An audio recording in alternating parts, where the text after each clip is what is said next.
This is an historic moment from which there can be no turning back. Britain is leaving the European Union. We are going to make our own decisions and our own laws. We are going to take control of the things that matter most to us. It's the start of a long goodbye. British Prime Minister Theresa May promises to be a tough negotiator as Britain begins pulling out of the European Union. It is, however, a tall order. Britons remain deeply divided on whether it's the start of a new age or the end of an era. CBC's Thomas Daigle is on the story live from London. Now that the paperwork is in, Thomas, what happens next? 2 years of tough negotiations, Suhanna. Soon, the 27 other member states in the European Union are going to get together and figure out what their perspective is going to be on these negotiations.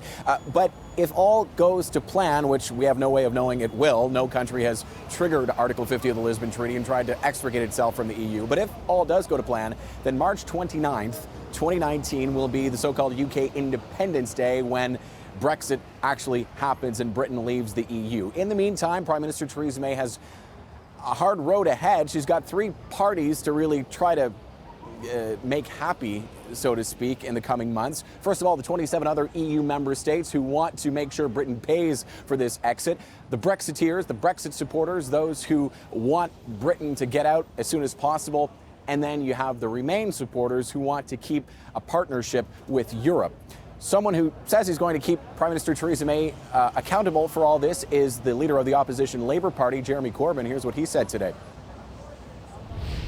It would be a national failure of historic proportions if the Prime Minister comes back from Brussels without having secured protection for jobs and living standards.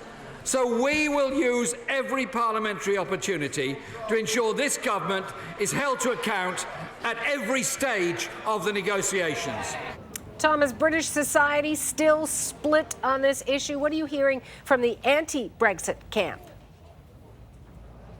Well, the Remain supporters, those who are against Brexit, were all around Parliament Square today here demonstrating in some pretty creative ways. Just steps away here, we saw a reenactment of the Titanic, those people trying to show that Britain is not an unsinkable ship. With Brexit, it will now sink. In any case, what they have shown today, those Remainers, I think, is that they are not letting up for the next couple of years. Even as Brexit is negotiated, they're going to continue demonstrating. Here are a few Londoners we've been hearing from on both sides of the debate. I think we should should have another referendum. We should realistically be allowed to make our own decisions as a country, which hasn't happened for years and years and years. I'm pleased that Brexit's happening because I think it'll be good for our country to get back to have our own rules and regulations.